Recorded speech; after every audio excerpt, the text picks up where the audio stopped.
बिल्लाहि मिनश शैतानिर रजीम बिस्मिल्लाहिर रहमानिर रहीम व सल्ली रसूलिल करीम। प्यारे हाज़रीन बरादर इस्लाम, আজকে আমরা মহান আওলাদ রসুল মাওলা আলী শেরে খুদার পবিত্র বেসাল হকের মাকামকে কেন্দ্র করে আমরা গুনাহগার খাদেম গোলামগণ মাজমানের আদর্শ বিশ্বাসীগণ আজকে আমরা এখানে সমবেত হয়েছি। আমরা মাওলা আলী শেরে খুদা রসুল প্রসাদ আহলে বাইত রসুল তাদের শানে আমরা কিছু কথা শুনবো এবং তাদের শান আহলে বাইতের মহব্বত এটা আমাদের ইমানের একটা অঙ্গ। এই জন্য এই ইমানের অঙ্গের চর্চা যত আমাদের মধ্যে হবে আমাদের আমরা সবাই আমরা যত এই রমজান মাস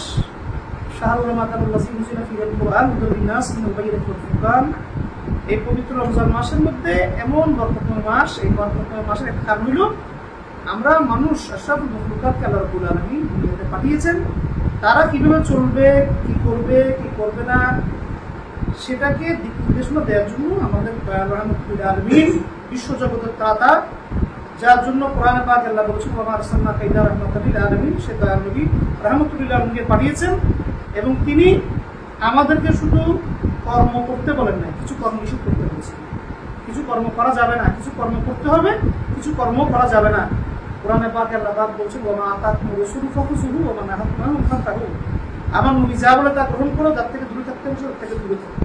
আমার নবী পাক খাতামুন নবীন, খাতামুর রাসূল, তিনি দুনিয়াতে আল্লাহর শেষ যে কিতাব, আসমানি কিতাব, পবিত্র কোরআন, সর্বোত্তম যে জিকির, হেরা পর্বতের গুহার মধ্যে তিনি রেয়াজতের মাধ্যমে সেই কিনিয়া তিনি আল্লাহ দরবার থেকে পেয়েছেন, সেটা আমাদের জন্য এনেছেন এবং কাল কিয়ামত পর্যন্ত আর কোন আসমানি কিতাব দুনিয়াতে আসার দরকার হবে না। আল্লাহ রাব্বুল আলামিন এই দুনিয়ার একটা কিতাব পাঠিয়েছেন। এটা হলো কি? একটা কিতাব, একটা বই, আমাদের চলার, কিভাবে চলবো, কি করব, কি করব না, তার সম্বন্ধিত একটা বই। কিন্তু এই যে কিতাবকে বাস্তবায়ন করে দেখানোর জন্য আল্লাহ রাব্বুল আলামিন দয়াল নবী রহমতুল আলামিনকে আমাদের জন্য পাঠিয়েছেন। আল্লাহ সব সময় আমাদের থেকে পর্দার আড়ালে, ঠিক না? আল্লাহ আমাদের সব থেকে পর্দার আড়ালে, সে আল্লাহ পর্দার আড়ালে থেকে তিনি নিজেকে জাহির করেছেন নবী মুহাম্মদ রাসূলুল্লাহ সাল্লাল্লাহু আলাইহি ওয়াসাল্লামের মাধ্যমে। এবং আল্লাহ পাক বলছেন কি, এজন্য নবী পাকের মাধ্যমে আল্লাহ পাক হাদিসে পাক কুদসিতে বলেছেন মান রাআনি ফাকাদ রাআল হক, যারা আমি নবীকে দেখেছো তারা আল্লাহকে দেখেছো। সুবহানাল্লাহ। আসহাবে রাসূল তারা আসহাব হয়েছেন, তার সবচেয়ে বড় একটা ক্রাইটেরিয়া হলো তারা নবীকে দেখেছেন।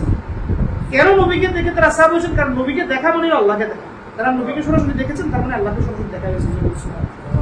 তো নবী পাককে যেরকম আল্লাহ পাক ওনাকে দেখার একটা দর্পণ হিসেবে ঘোষণা দিয়েছেন, নবী পাক যখন দুনিয়া থেকে পর্দা করবেন, নবী পাক পর্দা করার আগে, নবী দুনিয়া থেকে পর্দা করার পরে আমরা কাদের মাধ্যমে আল্লাহকে দেখবো, নবীকে দেখবো, তার দিক নির্দেশনা দিয়েছেন। আল্লাহ পাক যখন দিক নির্দেশনা দিয়েছেন নবী পাকের মাধ্যমে আল্লাহকে দেখার, আল্লাহ নবী পাক বলেছেন কোরআনে পাকের মধ্যে নিজের থেকে যিনি কিছু বলেন নাই, যা তিনি বলেন তা হলো আল্লাহর ওহী। এটা আমার কথা না, আল্লাহ পাকের কথা শুনে নাজমে আল্লাহ বলছেন আমার নবী তিনি নিজের থেকে কিছু বলেন না, তিনি যা বলেন আনিল হাওয়া, তাই হলো আমি আল্লাহর ওহী। সুবহানাল্লাহ। আল্লাহ পাক এই ওহীর যে যার মাধ্যমে দেখছেন, তিনি নিজের জন্য, নিজের পরিবারের জন্য কিছু চান না আল্লাহর কাছে। যখন যাচ্ছেন না খালি রব্বি হাবলি কুতি বলছেন, আল্লাহ পাক যখন তাকে কোরআনে পাকের নসে তাফরীহ দ্বারা নির্দেশ করে বললেন কি, কুল লা আসআলুকুম আলাইহি আজরান ইল্লা মা ওয়াদাতা ফিল কুরআন, হে নবী আপনি বলেন হে নবী আপনি বলেন, যারা আমি নবী আপনাদের জন্য, উম্মতের জন্য যা কিছু করেছি তার বিনিময়ে কিছুই চাই না। আমি চাই আমার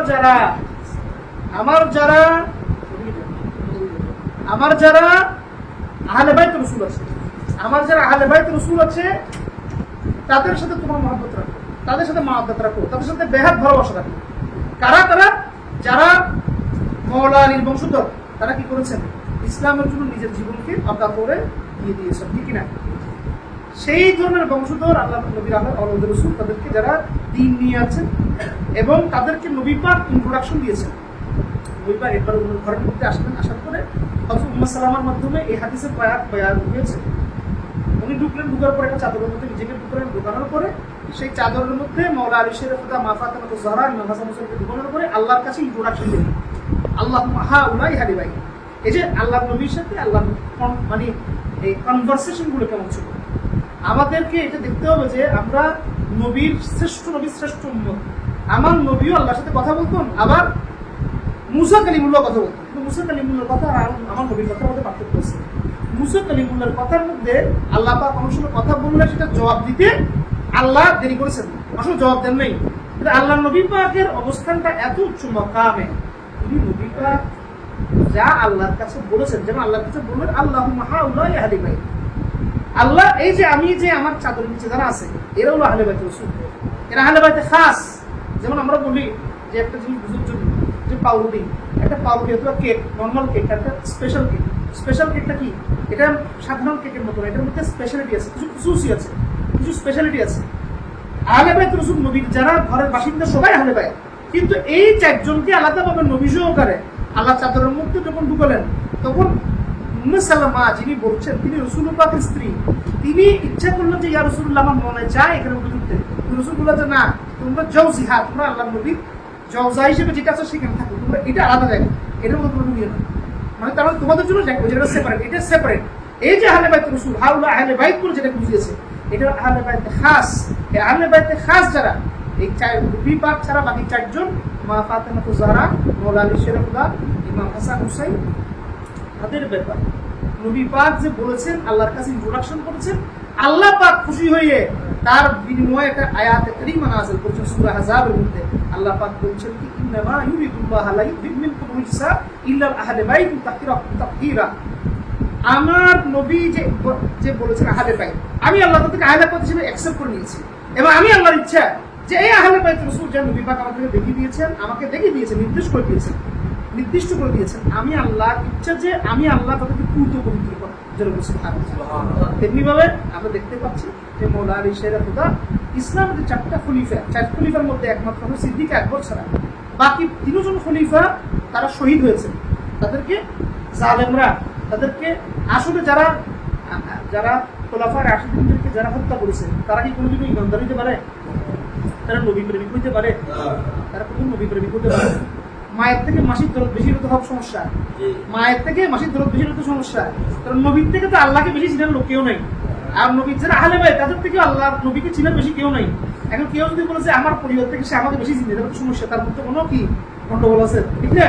তাহলে এই ধরনের কিছু ফেরতবাজ মানুষ যারা একটা সময়ে দুনিয়াতে এসেছিল, তারা বিভিন্ন ফিতনা, তাদের বিভিন্ন দুনিয়াবি জিনিসকে চরিতার্থ করার জন্য তারা এই নবীর বংশের যে ওয়ারিস যারা আছে, যাদের মাধ্যমে আসলে নবীর সত্যিকার রুহানিয়ত মানুষের মধ্যে কি হবে কাল কিয়ামত পর্যন্ত।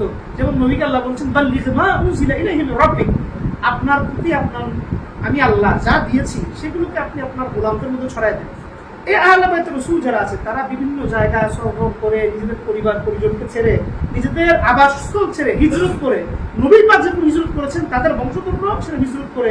এই যে গৌসুল আজম ইবানবাড়ির দরবারে যারা আমাদের যারা পূর্বপুরুষ, তারা বিভিন্ন জায়গা থেকে, ইরাক থেকে, শাম থেকে, ইয়ামান থেকে, বিভিন্ন জায়গা থেকে তারা হিজরত করে, মক্কা থেকে হিজরত করে এই বাংলাদেশের মতো এটা একটা কোনো সুন্দর জায়গা না, এটা একটা অনেক বিস্তীর্ণ দূরের জায়গা, হিজরত করেছেন টাকার জন্য, পয়সার জন্য। তারা হিজরত করেছেন এটার জন্য আল্লাহ দ্বীনকে মানুষের মধ্যে ছড়িয়ে দেওয়ার জন্য। যে জায়গার মধ্যে আল্লাহ দ্বীনের দাওয়াত মানুষ পায় নাই, সেই জায়গার মধ্যে ছড়িয়ে দিয়ে মানুষ যাতে সুন্দরভাবে আল্লাহ পাককে চিনতে পারে, আল্লাহ রসুলকে চিনতে পারে, এবং রসুলকে চিনা মানে আল্লাহকে চিনা, আহলে বাইতকে চিনা, আল্লাহকে চিনা, রসুলকে চিনা, আসহাব রসুলকে চিনা, কি করা আল্লাহ নবীকে চিনা, যে আল্লাহ নবীকে চিনলো সেটাকে চিনলো, আল্লাহকে চিনলো। তাহলে আমাদেরকে এই জিনিসের ধারাবাহিকতা থাকতে হবে। নবী পাকের যে বংশধর মাওলানা আলী শেরফুল্লাহ, তার সম্পর্কে আল্লাহ পাক হাদিসের মধ্যে সব করেছেন, আনা নবীলাতুল ইলম ওয়া আলী বাবুহা। আমার নবী পাকের বরাত দিয়ে বলছেন যে আমি ইলমের শহর আর আলী হলো তার দরজা। আল্লাহ নবী পাক বলছেন কি আমাকে যে নূর থেকে সৃষ্টি করেছে, আলীকেও কি সেই নূর থেকে সৃষ্টি করেছে। তাহলে এই যে এগুলো থেকে দেখতে পাই, এবং আমরা অনেকে জানি না আমাদের মা ফাতেমা জাহরা তিনি হলেন এমন একজন পবিত্র সত্তা, পবিত্র নারী, যাকে তার অর্ধাঙ্গিনী, যার অর্ধাঙ্গিনী তিনি হবেন, তার পবিত্রতা সেই সমকক্ষ থাকতে হবে। আমাদের এটা অনেকেই জানি না। প্রত্যেক খোলাফা, যেমন রাসূল পাক সাল্লাল্লাহু আলাইহি ওয়াসাল্লামের দুইজন খোলাফায়ে রাশিদিন হলো উনার শ্বশুর সম্পর্কে, আবার দুইজন হলো মেয়ে জামাই। হযরত আবু বকর হইল শ্বশুর, হযরত ওমর হইল শ্বশুর, আবার হযরত উসমান এবং হযরত মাওলা আলী হইল জামাই। আবার মাওলা আলী সেটা কথা কিন্তু উনার আবার চাস্তো ভাই। তাহলে কথাগুলো ফরাইজগুলো বুঝতে হবে। এখানে যখন ওদের সম্পর্কগুলো হলো তখন সবাই কিন্তু এদের মধ্যে মাওলা আলী শের খোদার অর্থনৈতিক অবস্থান সবচেয়ে কি দিনহীন। এখানে আবু সিদ্দিক আকবর থেকে শুরু করে ওমর বিন খাত্তাব থেকে শুরু করে ওসমান জিনুরের সবাই মা ফাতেমাকে কি বিবাহ করার জন্য রাসূলুল্লাহর কাছে বলেছেন, কিন্তু রাসূলুল্লাহ উনি কোন কথা নিজে থেকে বলেন না, কারণ মা ফাতেমাকে পছন্দ করার জন্য সেরকম একটা কি পুরুষ লাগবে, ঠিক না? তার মানে এটা না যে সিদ্দিক আকবর অযোগ্য, ওমর ফারুক অযোগ্য, কিন্তু যোগ্যতার মাপটা কিন্তু কি হেরফের আছে। ওনাকে যিনি অ্যাকাস্টম করতে পারবে, অ্যাডপ্ট করতে পারবে ঠিক মতো, সেই সত্তা ওই তিনজন যাই আল্লাহ নবীর কাছে আরজ করলেন, ইয়া রাসূলুল্লাহ মা ফাতেমা তো আমাদের কেউ দিচ্ছেন না বিয়ে, আবু বকরকে দিলেন না, ওমরকে দিলেন না, ওসমানকে দিলেন না, তার তো বাকি আছে কি আলী। আলী কিন্তু নিজে থেকে কিছু বলে নাই। তখন রাসূল পাক বলে যে ঠিক আছে ওর কাছে বলো, দেখো পাবে কি। তাহলে ওনার মাকামটা কোন জায়গার মধ্যে, যে রাসূলুল্লাহ বলেন যে ওকে জিজ্ঞেস করো, মানে ওর অর্থনৈতিক ভাবে ও এটা পারবে কিনা। তারপর আমরা সেই ঘটনা সবাই জানি, হ্যাঁ, যে ওনাকে একদম স্বল্প একটা মহরের আছে, ওনাকে বিয়ে সাথে দিয়ে মা ফাতেমা যারা পরিবার, একটা সুন্দর যে পরিবার তারা মেনটেন্যান্স করেছেন। এটা আমাদের সবার জন্য একটা নজির হয়েছে। মাওলানা আলী শের খোদা ইসলামের জন্য, দ্বীনের জন্য ওনার সন্তানরা যে কোরবানি হবে, ইমাম হাসানকে 20 ভয়ে মারবে, ইমাম হুসাইনকে কারবালার প্রান্তরের মধ্যে মেরে ফেলবে, সব জানেন রাসূলুল্লাহ পাক সবটা, কিন্তু ওনারা পরিবার এই সিদ্ধান্তটাকে, এই আত্মত্যাগকে তিনারা চেঞ্জ করার কোনো এরাদা পোষণ করেন নাই। এটাই হলো ঈমান। আমরা আমাদের জন্য খুব ছোট্ট একটা সমস্যায় দেখা দিই, দেখো ছোট্ট সমস্যার জন্য মুশরিক সবগুলোকে কি ভয় ত্যাগ করবো কি। আমার কথা বুঝতে পেরেছেন না পারেন নাই? তাহলে আমার নবী পাক এবং নবী পাকের আহলে বাইত যারা খাস হিসেবে পরিচিত, তাদের ইমানের মাকামটা কতটুকু বড়, আমার আলী মাকামের ইমান কতটুকু মর্যাদা সম্পন্ন, তিনারা সবকিছু জেনে শুনো নিজের আত্মত্যাগকে আল্লাহর দরবার থেকে সেটাকে ফিরায়, সেটাকে কোনো সেটেলমেন্টের কোনো কি এরাদা পোষণ করেন নাই। এই জন্যই তিনি মাওলা আলী শের খোদা হিসেবে আল্লাহর দরবার থেকে স্বীকৃত হয়েছে। এবং ওনার স্ত্রী জান্নাতের মহিলাদের সর্দার, ওনার 2 ছেলে জান্নাতের পুরুষদের যুবকদের সর্দার, আর উনি তো কাসুন নার ওয়াল জান্নাহ। ওনাকে বলা হয়েছে কি, ওনার বংশধরকে বলা হয়েছে ওনারা জান্নাত জাহান্নামকে বন্টনকারী। সুবহানাল্লাহ। তাহলে আল্লাহ পাক আমাদেরকে এই মহান ব্যক্তি মাওলানা আলী শের খোদা ইনার এই ইবনে মুলজিম, এখানে ইসলামের বড় জিনিসটা সমস্যা হয়ে গিয়েছে ওই যে ব্যক্তিগত কারণে অনেকে ইসলামের মূল নির্দেশটাকে পারভার্ট করার চেষ্টা করেছে। এই পারভার্সন করার মধ্যে যারা জড়িত ছিল তারা দুনিয়া আখিরাতে কোনো জায়গায় আল্লাহর দরবার থেকে উপকৃত হবে না, সব জায়গা থেকে নিগৃহীত হবে। আমরা সবাই জানি এরকম যারা মাওলা আলীকে যারা হত্যা করেছে, শহীদ করেছে, তারও সে সারা জীবন ধিক্কৃত একজন কাফের মুনাফিক হিসেবে মুসলমানদের দ্বারা চর্চিত হবে। আর মাওলানা আলী শের খোদা কাল কিয়ামত পর্যন্ত আমাদের আকা তাজদার মাওলানা আলী শের খোদা হিসেবে কি থাকবে, আমার নবী পাকের ওয়ারিস হিসেবে, নবী পাকের রুহানিয়তের ওয়ারিস হিসেবে, নবী পাকের বেলায়েতের ওয়ারিস হিসেবে কাল কিয়ামত পর্যন্ত থাকবে। এবং ওনার বংশধর ইমাম হাসান হুসাইন তিনারাও আল্লাহর দরবার থেকে স্বীকৃত হিসেবে থাকবে। আল্লাহ পাক আমাদেরকে এই পবিত্র আত্মা, পবিত্র সত্তা, পবিত্র রিসালা হকের মাকামে আমাদেরকে সবাইকে কবুল করুক, মঞ্জুর করুক। এবং আমরা আহলে বাইত আতহার যারা আছেন তাদেরকে সুন্দরভাবে চলা, তাদেরকে দেখে শুনে তাদেরকে অনুসরণ করা, এবং আহলে বাইত আতহার যারা আছেন দুনিয়ার মধ্যে তারাও নিজেদেরকে সুন্দরভাবে চলার আইডিয়াল হিসেবে, দুনিয়ার মানুষের জন্য আইডল হিসেবে তারা যেন প্রতিষ্ঠিত হতে পারে, সেইভাবে তাদেরকে নিজেরা নিজের জীবনকে নিজেরা পরিচালিত করতে পারে। আল্লাহ পাক তাদেরকে যদি তৌফিক দান করেন, এবং আমরা যারা গুনাহগার খাদেম গোলামগণ আছি, আমরা যেন আহলে বাইতুর রাসূল, আসহাব রাসূল তারা যেই দামান আমাদেরকে দিয়ে গিয়েছেন সেই ধারাবাহিকতা, আল্লাহ নবী পাকের ওলিয়াল্লাহ গুণের ধারাবাহিকতা, যারা আল্লাহ দরবার থেকে নিশ্চিত যারা সুসংবাদ পেয়ে গিয়েছেন তাদের পথে চলে সিরাতুল লাযিনা আনআমতা আলাইহিম, সে আনআমতা আলাইহিমের সিরাতুল মুস্তাকিম যেন আল্লাহ পাক আমাদেরকে কবুল মঞ্জুর করে। এই দোয়া দেওয়া চেয়ে আজকে আমাদের এই সংক্ষিপ্ত বক্তব্য শেষ করছি। সবাই ভালো থাকবেন। ফি আমানিল্লাহ। আসসালামু আলাইকুম ওয়া রাহমাতুল্লাহি ওয়া বারাকাতুহু।